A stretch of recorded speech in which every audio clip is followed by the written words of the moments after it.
दूसरों की जिंदगी बचाने के लिए कभी भी किसी धर्म को आड़े नहीं आना चाहिए और न ही इस तरीके की ये बात होनी चाहिए कि आप महिलाएं हैं तो आप लोग शमशान मरने से डर सबको लगता है। अगर किसी की मदद करने में, किसी की जान बचाने में अगर मरना भी पड़े तो कोई बात नहीं ना, हम तो कर तो अच्छा रहे हैं ना। वो जितना ज़्यादा मिसबिहेव कर रहे थे मैं उतना ज़्यादा इमोशनल और पोलाइट हो रही थी कि नहीं, उनका बेटा आ रहा है, इस माँ को इसको रखना है। तो आपका स्वागत है वॉक्सी टॉक्सी हिंदी की संवाद सीरीज़ में। और संवाद में आज हमारे साथ हैं सुमन सिंह रावत जी।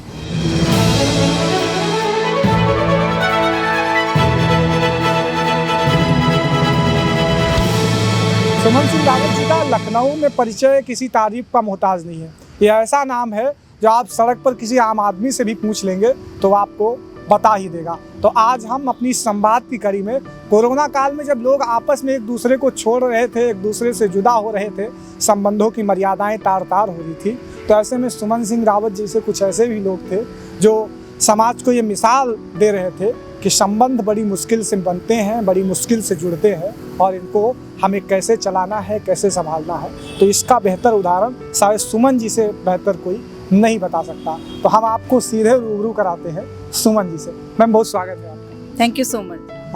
पहली बात तो हम आपको बता दें कि आपने सोनू सूद का नाम इन दिनों बहुत ज़्यादा सुना होगा। तो लखनऊ की अगर सोनू सूद से मिलना है आपको तो आप सीधा सुमन सिंह रावत जी से मिल लीजिए। मैम, एक कहावत है तुलसीकृत रामायण में, बाबा तुलसी ने लिखा हुआ है कि परहित सरस धर्म नहीं भाई और पर पीरा सम नहीं अब। तो सबसे पहले तो कहाँ से भावना मन में जागृत हुई, इस बारे में थोड़ा सा। देखिए, जब हम मनुष्य जीवन में आते हैं या जब हम पैदा होते हैं तो मानवीय दृष्टिकोण से जो मनुष्य का जीवन है वो भावनाएं, त्याग, मर्यादाएं, बलिदान और ईमानदारी ही उस पे मतलब जब वो पैदा होता है तभी से मेरे को लगता है कि वो सर्वगुण संपन्न होकर के ही पैदा होता है। बस कुछ करना होता है तो उन चीज़ों को जो उसके अंदर पैदा होने के बाद ही इनबिल्ड है, उन चीज़ों को फोकस करना होता है। तो बस यही है कि परोपकार की एक भावना जो मानव जीवन को मिलने के बाद इंसान के अंदर ऑलरेडी है, वो भावनाएं हैं। तो बस यही चीज़ें हैं कि जो इंसान को दूसरों की मदद करने में सहायक होती हैं। कुछ चीज़ें होती हैं आदमी के भीतर पीढ़ी दर पीढ़ी। तो क्या मतलब घर पे भी हमेशा से एक ऐसा परिवेश रहा कि माँ बाप उस नेचर के रहे या फिर पहले से एक माहौल चला आया, मतलब एक पुश्तैनी आपको संबंध में विरासत में मिला, ऐसा कुछ? हाँ जी, आप ये बात कह सकते हैं। मुझे बड़ी अच्छी लगी कि आपने इतना अच्छा सवाल पूछा। बहुत कम लोग ऐसा सवाल पूछते हैं। हाँ, विरासत में तो चीज़ें मिलती ही हैं। विरासत का मतलब ये नहीं होता है कि आपको धन मिले, दौलत मिले, ऐशो आराम मिले, संस्कार मिले और संस्कृति मिले, सभ्यता मिले। और मैं खुद 3 बेटियां हैं मेरी, और मैं चाहूँगी कि अगर आगे मैं अपनी मरने के बाद, अपना इस दुनिया से जाने के बाद अगर बच्चों को विरासत के रूप में अगर कुछ छोड़ूं तो ये संस्कार और ये सभ्यता, ये संस्कृति ही छोड़ करके जाऊं ताकि वो उनके काम आ सके। आपने अपनी बिटिया का नाम लिया। कल में भी आपके घर पे कोई छोटा सा फंक्शन था, किसी का जन्मदिन था और आप कहीं बाहर फंसी हुई थी। ऐसे दौर में जब घर पे कोई काम होता है, आप बाहर होती, घर के लोग, स्वाभाविक बात है थोड़ा सा नाराज़गी मन में हो जाती होगी। जब एक बड़ा काम घर पे होता है, आप बाहर होती हैं, तो ऐसी परिस्थितियों में खुद को कैसे मैनेज करती हैं? मैं अपने परिवार का आपके जरिए, आपके चैनल के जरिए बहुत बड़ा धन्यवाद देना चाहूँगी, क्योंकि मेरी जो असली रीढ़ की हड्डी है सर्वप्रथम मेरा परिवार है। उसके बाद मेरी जो टीम है, सारे टीम के सदस्य हैं। और कल आपने कहा था कि एक मेरी बेटी का जन्मदिन था, लेकिन कल मैंने, चूँकि बड़ा मंगल भी था, तो एक शुभ अवसर पर मैंने एक भंडारा रखा था। उसमें वो हम लोगों ने आम आदमी के लिए, आम इंसान के लिए वो सारा भंडारा रखा हुआ था ताकि लोग आएँ और प्रसाद के रूप में कोविड का नियमों का पूरा पालन करते हुए प्रसाद ग्रहण करें। क्योंकि हम लोग भोजन है, खाद्य सामग्री है, मास्क है, सैनिटाइज़र है, बहुत सारी अवेयरनेस इंफॉर्मेशंस हैं, वो बांटते रहते हैं। तो कल बस उसी में मैं व्यस्त थी और बेटी को उतना टाइम नहीं दे पाई। लेकिन मेरा ये होता है कि अगर जो नीडी लोग हैं, जो ज़रूरतमंद हैं, बेटी के साथ परिवार के अन्य सदस्य थे, लेकिन मेरे को वहाँ पे खड़ा होना ज़रूरी है जहाँ पे कोई किसी के लिए नहीं खड़ा है। इसीलिए मैं कल थोड़ा सा बाहर थी तो ध्यान नहीं दे पाई थी। कोविड ड्यूरेशन आपका कैसा अनुभव रहा कि जब लोग संबंधों को भूल जा रहे थे कि बाप को कोविड हो गया तो बेटे ने लाश लेने से इनकार कर दिया, बहन को हो गया तो भाई ने जाने से इनकार कर दिया, तो इस ड्यूरेशन आपने क्या सीखा, आपका क्या अनुभव रहा? आप तो एक लंबे समय से इस सामाजिक क्रियाकलाप में रहे। कोविड, ईश्वर न करे कि इस धरती पे दोबारा इस तरीके की कोई बीमारी आए। आम जन को, समाज के ताने बाने को और मनुष्य को उसने अंदर से इतना झकझोर दिया था, इतना मतलब चारों तरफ से एक ऐसी होपलेस लाइफ हर इंसान की हो गई थी। परिवार में एक को कोविड हो रहा है तो पता चल रहा 4 सदस्यों को और हो गया, 8-8, 9-9 सदस्यों को हो गया है। ये इतना अनएक्सपेक्टेड और हम लोगों का बैड लक था। मतलब भाई एक परिवार अगर दुखी है तो सारा समाज दुखी हो जाता है। एक ही घर से 2-2, 3-3, इवन देन की 4-4 लोगों की डेथ हो गई है। और ईश्वर में तो बार बार यही कहती हूँ, भगवान से मैं यही प्रार्थना करती हूँ बार बार कि भगवान न करे ये ऐसी महामारी कभी इस दुनिया में आए। लेकिन उस दौरान मैंने देखा, मुझे लगता है कि लोग मरने से डरते हैं, लेकिन लोगों को ये नहीं पता होता है मरना और जीना तो ऊपर वाले के हाथ में होता है। लेकिन उस दौरान की जो अपनी जिम्मेदारियां हैं, चाहे वो सामाजिक जिम्मेदारी हो, चाहे वो नैतिक जिम्मेदारी हो, चाहे वो पारिवारिक जिम्मेदारी हो, लेकिन उससे भी लोग भाग रहे थे। जो लोग ठीक भी थे, मान लीजिए मदर की डेथ हो गई, फादर की डेथ हो गई, कहना नहीं चाहते हैं, बहुत सारे ऐसे मैंने अपनों को, बेगाने भी इस तरीके का सलूक नहीं करते हैं जिस तरीके का वो अपनों के लिए कर रहे थे। तो ऐसी परिस्थितियों में हाँ, हमने अपने हाथों से बहुत सारे, असंख्य लोग ऐसे हैं कि जिनका अंतिम संस्कार भी हमारे द्वारा, हमारी टीम के द्वारा किया गया, ताकि उनकी विदाई, अंतिम विदाई इस दुनिया से, जो हमारा रस्म रिवाज है, जो जिस धर्म का था उसी के अनुसार उसकी अंतिम विदाई भी दी गई। अच्छा दीदी, आपका एक संस्था है आपकी पावर विंग्स फाउंडेशन नाम की, कैसे काम करती है, किन लोगों को सहारा उपलब्ध कराती है, स्थापना का क्या उद्देश्य रहा, कब स्थापित हुई, थोड़ा इस बारे में अगर विस्तार से बताएं। एक्चुअली अगर मैं अपने से शुरुआत करूं तो मुझे लगभग 22-23 साल हो गए हैं इस समाज के लिए अपना फ़र्ज़ निभाने के लिए। लेकिन मैंने देखा कि जब लोगों ने मुझे सड़कों पे देखा, लोगों ने मुझे अस्पतालों में देखा, लोगों ने मुझे शमशान पे देखा, थानों में देखा, महिलाओं की मदद के लिए खड़ी हूँ, बच्चों के लिए हूँ, बुज़ुर्गों के लिए हूँ, सभी भाई बहनों के लिए मैं खड़ी हूँ, तो कुछ लोग मेरे से जुड़ते चले गए और वो अपने आप ही तब एक ऐसा कारवा बनता चला गया कि मुझे लगा कि बहुत सारे लोग इस नेक काम में मेरी किसी न किसी रूप में, चाहे वो मेरा हौसला अफजाई करने के रूप में हो, चाहे वो आशीर्वाद के रूप में हो, शुभकामनाओं के रूप में हो, या मेरे साथ खड़े होने के रूप में हो, या मेरे साथ लगातार काम करने के लिए, इस सेवा में हाथ बटाने के लिए, खड़े होने के लिए हो, तो लोग जुड़ते गए। तो हमको लगा कि संगठन में ही शक्ति है। तो जो पावर विंग्स फाउंडेशन है, ये हम 5-6 लोगों की एक ऐसी सोच थी। हमने कहा कि एक देखिए, ये समाज है, कहीं पे भी अगर कोई अच्छा काम करता है, कहीं पे भी जाता है तो पूछता है आप कहाँ से। पहला क्वेश्चन होता है कि आप कहाँ से।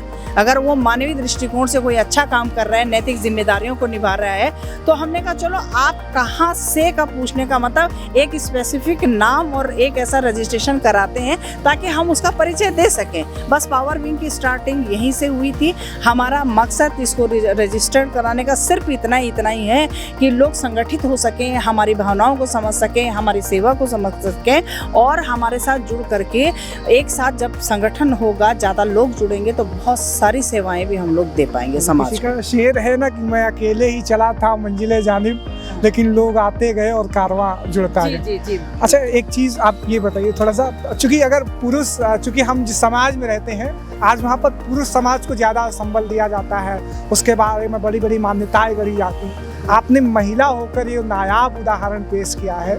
मे भी समाज में ऐसे उदाहरण बहुत कम होंगे, तो आपको कभी इसका सामना नहीं करना पड़ा कि एक महिला है इस तरीके से समाज में है? या फिर अक्सर जब कोविड ड्यूरेशन था तो आप शमशान घाट पे गई होंगी, हमारे यहाँ रिवाज है कि महिलाएं शमशान घाट तक नहीं जाती, तो इस बारे में अगर थोड़ा सा कुछ महिला पुरुष जैसी टिप्पणी कभी कोई?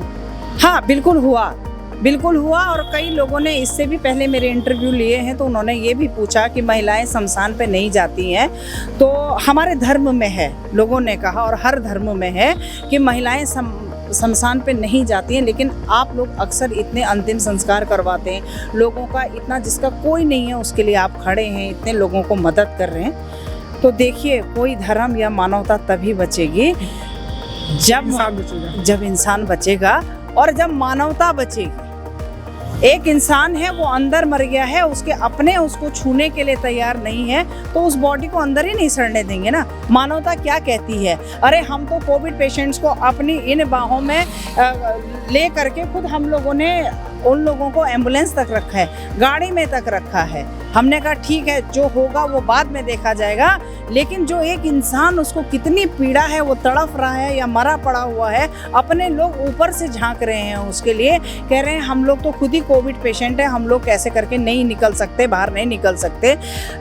तो उस स्थिति में हम उसको अंदर ही थोड़ी सड़ने देते। क्या कहती है मानवता? दिल झकझोर करके रख देता है। हम लोगों ने पीपीई किट पहनवा करके अपने जितने भी हम लोगों के पदाधिकारी हैं, उनको किसी भी तरीके से उन लोगों को शमशान घाट पे पहुंचाया गया, उनका अंतिम संस्कार कराया गया। कोई धर्म, कोई समाज, कोई नैतिक जिम्मेदारी, कोई कर्तव्य तभी जिंदा रहेगा जब मानवता, उसमें ये नहीं देखा जाता है कि ये महिला है या ये पुरुष है। सबका फर्ज होता है कि कहाँ लिखा हुआ है कि अगर आप महिला हैं तो एक्सीडेंट में जहाँ खून बह रहा है, कोई नौजवान पड़ा है, कोई बुजुर्ग पड़ा है, कोई महिला, कोई बच्चा पड़ा है, उसको फर्स्ट एड चाहिए, उसको प्राथमिक चिकित्सा चाहिए, तो हम उसको छोड़ दें? मैं महिला हूं तो क्या मैं उस युवक को गोदी में उठा के, उस भाई को, उस बेटे को क्या अपनी गाड़ी में नहीं रखूंगी? बिल्कुल रखूंगी। दूसरों की ज़िंदगी बचाने के लिए कभी भी किसी धर्म को आड़े नहीं आना चाहिए, और न ही इस तरीके की ये बात होनी चाहिए कि आप महिलाएं हैं तो आप लोग शमशान पे, आप शमशान की बात कर रहे हैं। कोई हमारा मुस्लिम भाई मरा, कोई लावारिस है, कोई अगर उसका करने वाला नहीं था तो हम लोग कब्रिस्तान भी गए, उनके विधि विधान से, उनके रिवाज से उनका अंतिम संस्कार किया गया। बस मानवता जिंदा रहनी चाहिए, लोगों की सेवाएं जिंदा रहनी चाहिए, और लोगों के अच्छे विचार और प्रेम पे और सद्भावना जिंदा रहनी चाहिए। मेरा ये मानना है। लोगों को अपनी देह से बड़ा प्रेम होता है, अपने शरीर से प्रेम होता है, अपने स्वास्थ्य से प्रेम होता है, लेकिन ये वायरस ऐसा था कि ये आपको वैसा नहीं देखता था, किसी से भी किसी में ट्रांसफर हो सकता था। बिल्कुल। तो इस दौरान आपको डर नहीं लगा कि मैं नहीं रही तो क्या होगा? मतलब कि आदमी को जब खुद से प्रेम होता, जब आदमी खुद घर से बाहर नहीं निकलता था, उस दरमियान आप लखनऊ की सड़कों पे? जी, एक्चुअली लगता है, मरने से डर सबको लगता है, लेकिन मुझे पता था कि हम कितने कैपेबल हैं, शारीरिक तौर पे, आर्थिक तौर पे, और मेन अपने साहस के तौर पे, अपनी हिम्मत के तौर पे, अपनी भावनाओं के तौर पे। हम लोग जो कोविड के जो नियम हैं, सबसे पहले उनको खुद फॉलो करते थे। उसके बाद जिन गाड़ियों से हम लोग चलते हैं, अपने साथ पूरा सैनिटाइज़र ले करके, मास्क ले करके, जो भी उसके कोविड से बचाव के जितने भी प्रोटोकॉल हैं उनको फॉलो करने के बाद अगर किसी की मदद करने में, किसी की जान बचाने में अगर मरना भी पड़े तो कोई बात नहीं ना, हम तो कर तो अच्छा रहे हैं ना, हम कर अच्छा रहे हैं। मानवता के लिए मरना भी पड़े तो इससे अच्छी मौत तो मेरे हिसाब से, अकॉर्डिंग टू मी, कुछ नहीं हो सकता। आपका संगठन है, निश्चित तौर पे आप लोगों की मदद करती हैं, तो आर्थिक जरूरतें बहुत ज़्यादा होती जी, तो स्वाभाविक बात है, कोई एनजीओ नहीं है, कोई फंडिंग कहीं से नहीं दी, कैसे मैनेज होता है? हाँ, बहुत अच्छी बात। देखिए, एक्चुअली होता क्या है कि हम दिन भर में अपनी गाड़ियों से तो निकलते ही हैं, कहीं ना कहीं किसी भी रूप में निकलते हैं, कभी सब्जी लेने जा रहे हैं, कभी घर के काम से जा रहे हैं, कभी किसी से मिलने जा रहे हैं। उस दौरान अगर हम लोगों को कोई ऐसी घटना दिखती है, कोई ऐसा ज़रूरतमंद होता है, तो हम लोग वहाँ तक अगर पहुँच गए तो उसकी मदद किस वे में कर सकते हैं, उसको करने में भी सक्षम होते हैं।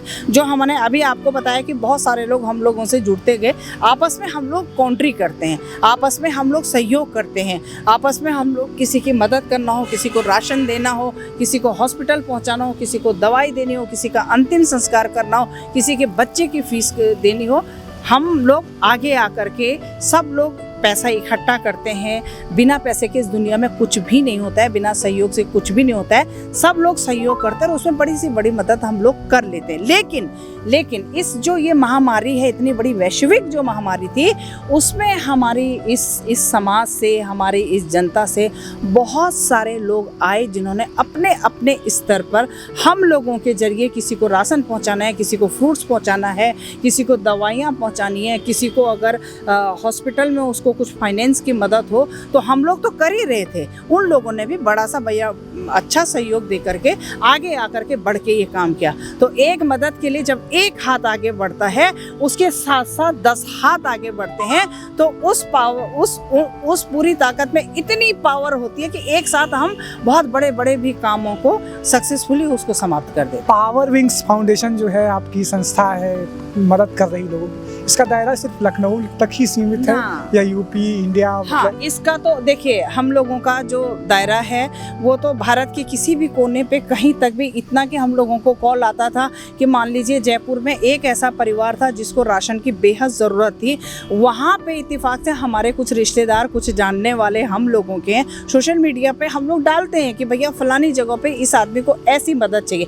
आज सोशल मीडिया ने बाहर दूर अंडमान निकोबार से में भी बैठे आदमी को यहाँ लखनऊ में बैठे आदमी से जोड़ दिया है। तो जो ये कनेक्टिविटी है, ये आज की डेट में एक सकारात्मक और एक इतनी बड़ी यूनिटी बन गई है कि हम यहाँ बैठे आदमी देखते हैं ये लोग बहुत अच्छा काम कर रहे हैं, बहुत मदद करते हैं, सब कुछ कर रहे हैं ये लोग, तो वो वहाँ से उसकी मदद वहाँ तक पहुँचा दिया।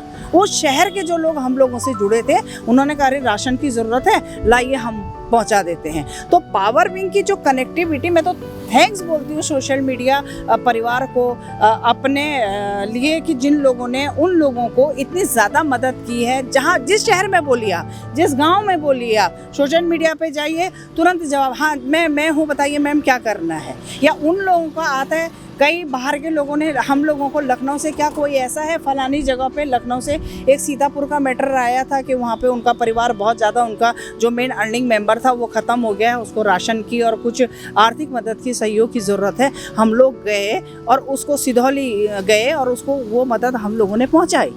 वो मदद हम वाकई, वो इतना नीडी परिवार था कि जो मेन अर्निंग मेंबर था उनकी डेथ हो चुकी थी, उनकी बुजुर्ग माता जी हैं, उनके 4 बच्चे हैं, वो हैं, बड़ी पोजीशन उनकी ख़राब थी। एक चीज़ और, सुमन सिंह रावत हर जगह नहीं हाजिर हो पाती। यस, कहीं लखनऊ में आप इस छोर पे है, अभी पता लगे कि गोसाईगंज में कुछ वैसा हो जाए, मदद की आवश्यकता, तो अभी वहाँ पे कैसे मैनेज होगा? मैं वर्तमान का एक सवाल पूछ, आप सवाल पूछ रहे हैं, सही पूछ रहे हैं। देखिए मैं तो ये कहती हूँ कि हर काम की डुप्लीकेसी सुनने वालों को भी करना चाहिए, देखने वालों को भी करना चाहिए। और सुमन सिंह रावत का ये मकसद रहता है कि वो अपने जैसे डुप्लीकेट तैयार करे, क्योंकि हर इंसान के अंदर, मैं कह रही हूँ ना, मानव रूप में जिसने जन्म लिया है उसके अंदर जो क्वालिटी होती है, कुछ विशेषताएं होती हैं, वो कूट कूट करके भरी होती है। बस उनको उभारना होता है, तलाशना होता है और फिर उसको तराशना होता है। तो मैं जहाँ जहाँ जिन गाँव में जाती हूँ, जिन शहर में जाती हूँ, जिन मोहल्लों में जाते हैं हम लोग, जिन जिलों में भ्रमण करते हैं, वहाँ कोई ना कोई वॉलंटियर, कोई ना कोई आप जैसे नौजवान लोग आगे आकर के करना चाहते हैं। तो वो वॉलंटियर्स को हम लोग मतलब एक सपोर्ट देते हैं कि आप अच्छा कर रहे हो बेटा, भाई आप बहुत अच्छा कर रहे हो, आप अगर अपने अगल बगल के 4 ज़रूरतमंदों को मदद करोगे, हम आपके साथ हैं, हम आपके साथ खड़े हैं, हम आपको मदद भेजेंगे, मदद के लिए खड़े हैं। तो कहीं ना कहीं गोसाईगंज में तो इस समय हम लोग करीब, मैं बहुत सारे 30-32 गाँव में कंटिन्यूसली इस समय हम लोग टीकाकरण के मतलब उनको जागरूक करने के लिए, उनको अवेयर करने के लिए काम कर रहे हैं। बच्चों को सिखा रहे हैं कि कैसे वो अपनी हेल्थ एंड हाइजीन को लेकर के अपने को स्वस्थ रखें। तो बहुत सारे वॉलंटियर क्रिएट्स हो गए, बहुत सारे नौजवान हमारी लड़के लड़कियां आगे आ गई हैं जो फ़ोन करके पूछते हैं मैम आप लोग फिर कब आ रहे हैं, एक गाँव और है वहाँ पर भी सोप बांटने हैं, वहाँ पर भी मास्क बांटने हैं, मैम आइए। तो कहने का मतलब ये है कि हमको यूथ के अंदर, हमको वहाँ हर जहाँ हम जाते हैं वहाँ एक बीज ऐसा बो देते हैं कि वो एक दिन एक पौधा बन जाता है और वो मदद का ऐसा छांव क्रिएट करता है कि हर लोग उससे लाभान्वित हो जाते हैं। इतना लंबा आपका सफ़र रहा, एक अनुभव जानना चाहेंगे जिसने आप आज तक का आपको ज़िंदगी में सबसे ज़्यादा झकझोर दिया हो, सबसे ज़्यादा सिखाया हो, या वास्तविक को सबसे ज़्यादा आपकी यादगार का लम्हा रहा हो? कोई ऐसा एक वाक़या अगर आप शेयर करें। बहुत सारे वाक़ये हैं, इतने सारे वाक़ये हैं कि रोज़ ही जो हमारी ज़िंदगी है वो अपने आप में आज एक स्ट्रगल बन गया है। रोज़ का स्ट्रगल होता है, रोज़ मतलब हम लोग ऐसी मतलब दुर्घटनाओं से ऐसे करके जूझते हैं कि जो एक यादगार ही बन जाता है। लेकिन कुछ अभी एक ऐसी चीज़ें थी कि जो एक परिवार था, मैं बताऊं आपको, कोविड का, अब इससे मीडिया में मैं उनका नाम नहीं लेना चाहूँगी, प्रतिष्ठित परिवार है इस तरीके से। मतलब ऐसा था कि उनकी मदर की डेथ हो गई थी और वो लोग बाहर थे, फॉरेन कंट्री में थे। यहाँ पे उन्होंने कहा था कि हमारी मदर की डेथ हो गई है, हमारी मदर को मरचूरी में रख दीजिएगा, क्योंकि हमें आने के लिए अभी परमिशन इतने 7 समुंदर पार से हमको मिली नहीं है। और जब मैं वहाँ जिस हॉस्पिटल में उनका डेथ हुआ उनको बोला मैंने, तो उन्होंने कहा मैम 4, 5, 6 घंटे तो हम आपकी रिक्वेस्ट, चूँकि आप एक बहुत अच्छा काम इस सोसाइटी के लिए कर रही हैं, आपके ऑनर के लिए हम लोग उसको यहाँ पे रख सकते हैं उनको, लेकिन उससे ज़्यादा नहीं रख सकते हैं। तो मेरे को बहुत परेशानी हुई। अब कोविड से वो मरी थी, तो कोविड का पेशेंट उठा करके मैं कहाँ उनको किसी मरचूरी में डाल सकती। मैं उनको बहुत रिक्वेस्ट किया, बहुत मतलब वो क्या, उन्होंने कहा नहीं, हमारे ऊपर तक आपको बात करनी पड़ेगी, अस्पताल के मालिक से बात कर, प्रतिष्ठित हॉस्पिटल है, नहीं नाम लेना चाहूँगी, लेकिन कहीं ना कहीं उन्होंने एक ऐसा अमानवीय बिहेवियर हम लोगों को कि नहीं हो गया मैम 4 कि हटाइए इनको यहाँ से, हटाइए, आप कहीं भी रखिए, उससे हमें मतलब नहीं है। हमारे मरचूरी में भी जहाँ पर हम लोग रखते इतनी हमारे पास जगह नहीं होती है, हमारे उसमें डीप फ्रीज़र में या ऐसा आप ले जाइए, ऐसे करके बहुत बड़ी विडम्बना थी। क्योंकि कमिटमेंट मैंने उस बेटे से कर दिया था, उस बेटी से कर दिया था कि आप कतई परेशान मत होइए, आप बिल्कुल पूरी कोशिश करिए, आइए, नहीं तो हम हैं। उन्होंने कहा नहीं, माँ मरी है हमारी इस दुनिया से, बहुत भावुक क्षण था। उन्होंने कहा हम आएंगे, तो हम चाहते हैं कि कम से कम माँ के अंतिम दर्शन के लिए और अंतिम विदाई के लिए हम जरूर रहे वहाँ पे। इस तरीके से करीब 72 घंटे हो गए। 72 घंटे तक मैं भी पूरी रात नहीं सोई। मैं हॉस्पिटल के बाहर अपनी गाड़ी में बैठी रही कि किसी समय भी वो बार बार मुझे कहते मैम नहीं तो हमको पुलिस बुलानी पड़ेगी। मैंने कहा आप ऐसा मत करिए, बस उनको पहुँचने दीजिए, आपका जो भी खर्चा होगा, जितना भी आपका किराया है इस बॉडी को रखवाने का, उसको हम दें। बहरहाल मतलब जो उस बीच मिन्नतें हुई, जो उस बीच मैंने उन लोगों से रिक्वेस्ट किया, वो दौर इतना ख़राब था कि वहाँ पे वो मिसबिहेव कर रहे थे और हम उतना पोलाइट हो रहे थे। वो जितना ज़्यादा मिसबिहेव कर रहे थे, मैं उतना ज़्यादा इमोशनल और पोलाइट हो रही थी कि नहीं, उनका बेटा आ रहा है, इस माँ को इसको रखना है। बहुत बुरा लग रहा था मेरे को। उन्होंने कहा मैम ऐसा नहीं होता, अब इतना नहीं है, इतना क्रूशियल टाइम चल रहा है, बताइए। एक तो पूरा मतलब उनको कैप्चर किए हुए है, जो भी जगह है ये है, ऐसे करके। मैंने कहा एक एक पैसा आपका, जबकि उनका लाखों रुपए का बिल बना था जब तक वो एडमिट थे। और दुर्भाग्य ऐसा था कि उनके हस्बैंड भी वहीं एडमिट थे और वो जिंदा थे। उनको इसलिए नहीं बताया जा रहा था, वो 82 इयर्स के थे। विभीषिका समय था, विभीषिका का समय था जो हम लोगों ने देखा, और जो हम लोगों ने, ईश्वर न करे ऐसा दिन लखनऊ को दोबारा देखना पड़े, हिंदुस्तान को देखना पड़े, पूरी दुनिया को न देखना पड़े, पूरी दुनिया को, जो मानव जाति है उसको न देखना पड़े। अब आगे कितनी सारी परेशानियां क्रिएट हो गई हैं। लगभग 2 साल से लॉकडाउन लग रहा है, लोगों की नौकरियां चली गई हैं, करोड़ में हो गई लोगों की नौकरियां जिनकी चली गई हैं, जो बच्चे बेरोजगार हो गए, हमारा यूथ बेरोजगार हो गया, बाप बेरोजगार हो गया, पति बेरोजगार हो गया है, कई लोगों के खाने की परेशानियां उन तक, सब तक तो हम नहीं पहुंच सकते। एक सवाल आपने गवर्नमेंट का अपना जिक्र करना चाहूँ, कैसा रुझान रहा? आप तो सड़कों पे रही, फील्ड पे रही, हम लोग भी रहे, एक आपका मत जानना चाह रहा हूँ कि वास्तविक तौर पे लोगों का ठीक रुझान रहा मतलब गवर्नमेंट के प्रति? देखिए, सरकारें, जो भी सरकार होती हैं, उनकी वो कोशिश कर सकते हैं, कोशिश करते हैं कि भाई जनता को उनकी परेशानियों में, उनकी ज़रूरतों में वो आगे खड़े हैं और मदद करें। लेकिन कभी कभी मेरे को कहीं पे अगर थोड़ा सा लैप्स लगता है कि कहाँ पे कोई चीज़ नहीं हुई। जब पता था 2020 में अनएक्सपेक्टेड ये बीमारी थी, पूरी हिंदुस्तान को क्या, पूरी दुनिया को नहीं पता था कि ये बीमारी है क्या, कितनी फैलेगी, कितने लोग मरेंगे, कितनी जानें जाएंगी और कहाँ तक इस पे कंट्रोल हो पाएगा। तो वो पूरा साल तो सोचने में ही लग गया, उसकी वैक्सीन क्रिएट करने में लग गया, उसकी दवाइयाँ क्रिएट करने में लग गया। पहले तो यही नहीं पता था कि इस वायरस में कौन सी दवाई देनी है, क्या देनी है। हज़ारों मेडिकल, हज़ारों साइंटिस्ट सारे लगे हुए थे, डॉक्टर्स लगे हुए थे कि किस तरीके से इस पर काबू पा सके। लेकिन 2021 जो आया, 2021 आया, इसमें जो ये दूसरी लहर का जो ये इतना भयंकर आक्रमण हुआ, उसमें थोड़ा सा कमियां, बहुत तैयारियों में बहुत ज़्यादा, कहीं ना कहीं फेल्योर तो नहीं कह सकते, फेल्योर में नहीं कह सकती हूँ, क्योंकि ये भी तो है कि हमारे देश की जो आबादी है वो बहुत ज़्यादा है, जनसंख्या भी तो बहुत ज़्यादा है।